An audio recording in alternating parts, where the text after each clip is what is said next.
Hello friends, नमस्कार, good evening. आप सभी का बहुत बहुत स्वागत है आपके अपने channel triple C by first study पर।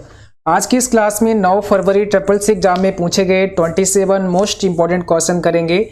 ये सभी प्रश्न आपके होने वाले ट्रिपल सी एग्जाम के लिए काफ़ी इंपॉर्टेंट हैं, सो आप सभी इस क्लास को लास्ट तक जरूर देखें। और इस क्लास को स्टार्ट करने से पहले आप सभी को बता दें, अगर आप ट्रिपल सी एग्जाम के लिए ऑनलाइन मॉक टेस्ट करना चाहते हैं तो आप हमारी वेबसाइट www.triplec.com पर विजिट करें। यहाँ पर आपको ढेर सारे ऑनलाइन मॉक टेस्ट हिंदी और इंग्लिश में मिल जाएंगे। साथ ही साथ यहाँ से आप इंपॉर्टेंट क्वेश्चन आंसर और उसके पीडीएफ भी डाउनलोड कर सकते हैं। इस वेबसाइट का लिंक डिस्क्रिप्शन बॉक्स में दिया गया है, जहाँ से आप विजिट कर सकते हैं। और आज के ये सभी प्रश्न हमारे पास भेजे हैं धनंजय गुप्ता, तुनतुन सिंह, हर्ष साके इटावा से, दीपा चौहान लुधियाना से, जगपाल सिंह बागपत यूपी से। तो आप सभी को बहुत बहुत धन्यवाद जो आप लोगों ने हमें प्रश्न भेजे हैं। और आप सभी जब भी आपका एग्जाम हो हमें अपने प्रश्न जरूर भेजें, ताकि हम उन प्रश्नों को अपने क्लास में डिस्कस कर पाएँ। और आप सभी प्रश्न हमें भेज सकते हैं, आप मेल कर सकते हैं info.triplec@gmail.com पर, या फिर हमें व्हाट्सअप कर सकते हैं 9452299436 पर। इसके अलावा आप हमें फेसबुक और इंस्टाग्राम पर भी फॉलो कर सकते हैं और यहाँ पर भी अपने प्रश्न भेज सकते हैं। तो चलिए शुरुआत करते हैं। आज का सबसे पहला प्रश्न आपके सामने है और आपको बताना है आईई का फुल फॉर्म क्या होता है। आईई का फुल फॉर्म आपको बताना है। करेक्ट आंसर यहाँ पे कौन सा हो जाएगा? इंटरनेट एक्सप्लोरर, इंफॉर्मेशन एक्सप्लोरर, या इंट्रानेट एक्सप्लोरर, या फिर नन ऑफ दीज। तो आईई का मतलब होता है internet explorer. Option number first आपका यहाँ पे करेक्ट है, इसको ध्यान रखना है। क्वेश्चन नंबर सेकंड में पूछा है निम्न में से एंटीवायरस नहीं है। बीएलसी, नॉर्ट्रॉन, अवीरा, ट्रेंड माइक्रो। कौन सा एंटीवायरस नहीं है? बताओ क्वेश्चन नंबर सेकंड में कौन सा आपका करेक्ट आंसर है? कौन सा एंटीवायरस प्रोग्राम नहीं है? तो यहां पर सही जवाब होगा ऑप्शन पहला बीएलसी। बीएलसी आपका एंटीवायरस प्रोग्राम नहीं है। क्वेश्चन नंबर अगला पूछा है पहला ग्राफिकल वेब ब्राउजर कौन सा था? पहला ग्राफिकल वेब ब्राउजर आपको बताना है। गूगल, मोजाइक, सफारी, या फिर नन ऑफ दीज। तो यहां पर आपका जो करेक्ट आंसर होगा ऑप्शन नंबर बी हो जाएगा, मोजाइक पहला ग्राफिकल वेब ब्राउजर था। अगला क्वेश्चन देखिए, भीम का फुल फॉर्म क्या होता है? तो आपको बताना है भीम ऐप का पूरा नाम कौन सा होगा यहाँ पे करेक्ट आंसर। और जो भी बच्चे आ चुके हैं आप सभी भाई क्लास को शेयर करो, ताकि और भी बच्चे और भी साथी इस क्लास को ज्वाइन कर सकें। तो यहाँ पे जो करेक्ट आंसर होगा भारत इंटरफेस फॉर मनी हो जाएगा। भीम ऐप का फुल फॉर्म होता है भारत इंटरफेस फॉर मनी। ठीक है, ऑप्शन बी यहाँ पे करेक्ट है। क्वेश्चन नंबर 5 में देखो, साइडबार को हाइड व अनहाइड करने की शॉर्टकट की क्या होती है? कौन सी शॉर्टकट की से आप साइडबार को हाइड और अनहाइड कर सकते हैं? करेक्ट आंसर होगा कंट्रोल के साथ में F5। कंट्रोल F5 से साइडबार को हाइड और अनहाइड किया जा सकता है। अगर आपसे मेनू पूछें कि कौन से मेनू में जाकर आप कर सकते हैं, तो व्यू मेनू में जाकर के आप साइडबार को हाइड या अनहाइड कर सकते हैं। न्यू स्लाइड लेने के लिए कौन सी शॉर्टकट की इस्तेमाल करते हैं? Control N, control M, shift M, या नन ऑफ दीज। बताओ न्यू स्लाइड लेने के लिए कौन सी शॉर्टकट की इस्तेमाल करते हैं? तो इसमें कौन सा होगा राइट आंसर? क्वेश्चन नंबर 6 का आंसर बताना है सभी बच्चों को। तो करेक्ट आंसर यहाँ पे क्या हो जाएगा? Control M। ठीक है, कंट्रोल M से आप न्यू स्लाइड ले सकते हैं। कंट्रोल M से एक और स्लाइड आपकी इंसर्ट हो जाएगी। तो बी ऑप्शन यहाँ पे राइट है। यूएसएसडी का पूरा नाम आपको बताना है। यूएसएसडी का फुल फॉर्म क्या होता है? यहां पर हो जाएगा अनस्ट्रक्चर्ड सप्लीमेंट्री सर्विस डाटा। तो ऑप्शन पहला करेक्ट है आपका, अनस्ट्रक्चर्ड सप्लीमेंट्री सर्विस डाटा होता है यूएसएसडी का पूरा नाम। और यहां पर आपको बताना है राइटर में बाय डिफॉल्ट कॉलम की संख्या कितनी होती है? तो यहां पे बताओ कौन सा करेक्ट आंसर हो जाएगा? बाय डिफॉल्ट कॉलम की संख्या आपको बतानी है। करेक्ट आंसर ऑप्शन पहला होगा 1, यानी कि एक ही कॉलम होता है बाय डिफॉल्ट। जैसे जब आप राइटर प्रोग्राम में आते हैं तो यहाँ पर अभी देखेंगे ये पूरा पेज आपका है और इसमें आप लिख सकते हैं, यहाँ पर केवल एक ही कॉलम बनेगा। बट कई बार आपने देखा होगा कि बीच से डिवाइड होता है पेज। ठीक है, तो तो वो चीज़ भी आप कर सकते हैं। यहाँ पर वही आपसे पूछा है। जब आप इसमें राइट साइड में देखेंगे तो यहाँ पर इस साइड बार में एक स्टाइल का आपको ऑप्शन मिलता है। यहाँ पे देखो नंबर, बैकग्राउंड, लेआउट और कॉलम के ऑप्शन हैं। तो अभी आप देखेंगे यहाँ पर डिफ़ॉल्ट रूप से 1 कॉलम सेट है। आप यहाँ पर 2 कॉलम भी लगा सकते हैं, तो आपके एक पेज में 2 कॉलम हो जाएंगे। अगर आप 3 कॉलम लगाएंगे तो एक पेज में 3 कॉलम हो जाएंगे। अगर आप लेफ्ट कर देंगे तो कॉलम जो होगा वो लेफ्ट साइड में होगा, उसके बाद राइट साइड में कॉलम आ जाएगा।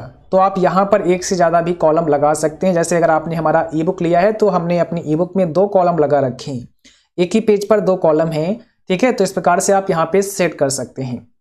तो डिफ़ॉल्ट रूप से आपसे पूछा है तो आपको यहाँ पे केवल 1 कॉलम मिलता है। मीन्स यहाँ पर जो भी लिखेंगे वो लास्ट तक लिखेगा पेज के।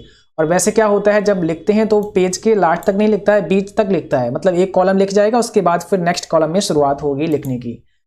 तो यहाँ पे ऑप्शन पहला करेक्ट है। अगला देखिए, निम्न में से कौन रोजगार से संबंधित है? इसमें से कौन सा रोजगार से संबंधित है? अमेजन, फेसबुक, लिंक्डइन या पेटीएम? तो जैसा कि आपको ऑलरेडी बता चुके हैं और इस प्रकार से बहुत सारे प्रश्न आ रहे हैं। बहुत सारे क्वेश्चन तो हमने इसमें टाइप नहीं किए हैं क्योंकि बहुत सारे सेम क्वेश्चन आ रहे हैं, बहुत सारे रिपीट क्वेश्चन हो रहे हैं इस बार। और तो यहाँ पर जो रोजगार से संबंधित है आपका वो लिंक्डइन है, आपको ऑलरेडी बता चुके हैं, पढ़ा चुके हैं, ठीक है। जो भी प्रीवियस क्लास हैं आप लोग अगर अच्छे से पढ़ के जाएंगे तो बहुत अच्छा आपका पेपर होगा। राइटर में बाय डिफ़ॉल्ट अलाइनमेंट होता है।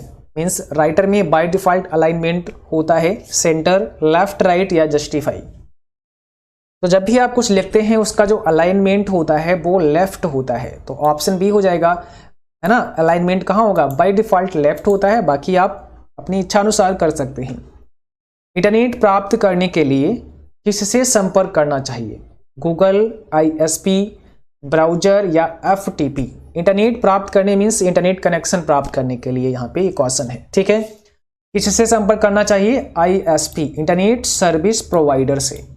तो ऑप्शन आपका कौन सा करेक्ट होगा? बी, ISP से। BIOS का पूरा नाम क्या होता है? बताओ, BIOS का फुल फॉर्म बताना है। करेक्ट आंसर क्या हो जाएगा? Basic input output system. तो ऑप्शन नंबर पहला करेक्ट है यहाँ पे। बेसिक इनपुट आउटपुट सिस्टम होता है BIOS का पूरा नाम। डिजिटल लॉकर में क्या रखे जाते हैं? Gold, diamond, document, none of these? बताओ, डिजिटल लॉकर में क्या रखे जाते हैं? इसमें से कौन सा राइट आंसर है? ऑप्शन सी है, डॉक्यूमेंट रखे जाते हैं।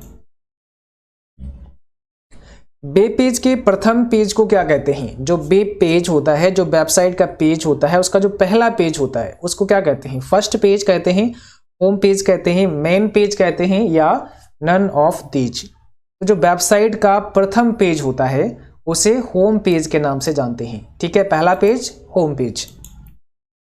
आपको जहां पर मैसेज प्राप्त होता है उससे इनबॉक्स कहते हैं।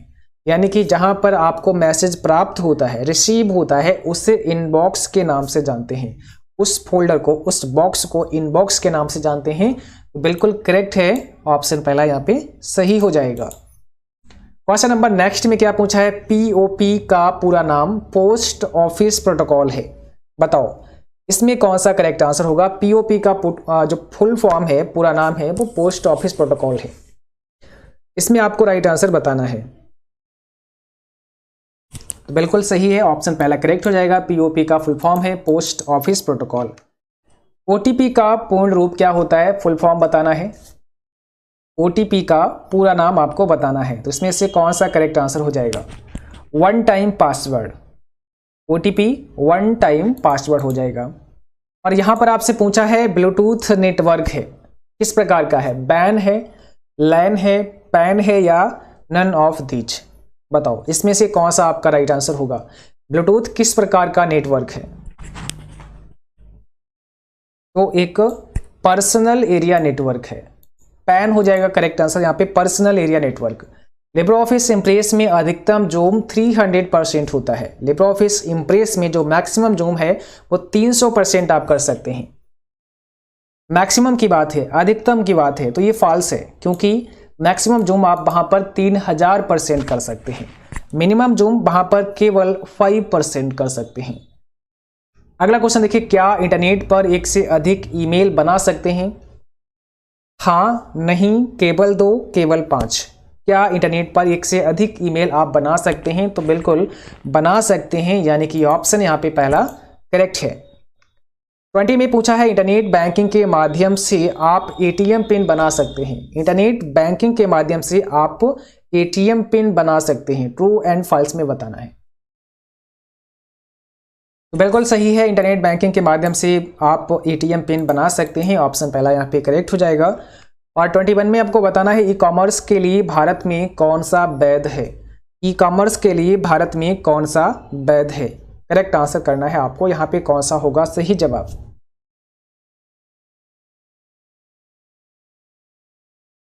तो यहाँ पर सही जवाब है ऑप्शन बी, रुपया। ठीक है, ध्यान रखना है, ऑप्शन नंबर बी करेक्ट होगा। अगला क्वेश्चन देखिए, शतरंज खेलना एआई का उदाहरण है। शतरंज खेलना एआई का एग्जाम्पल है, मीन्स आर्टिफिशियल इंटेलिजेंस का एग्जाम्पल है, ट्रू है कि फॉल्स है? तो ये फॉल्स है, ऑप्शन बी करेक्ट है। पहला ईमेल पूर्ण रूप से किसके द्वारा भेजा गया था? टिम बर्नर्स-ली, रे टॉमलिंसन, बिल गेट्स या नन ऑफ दीज?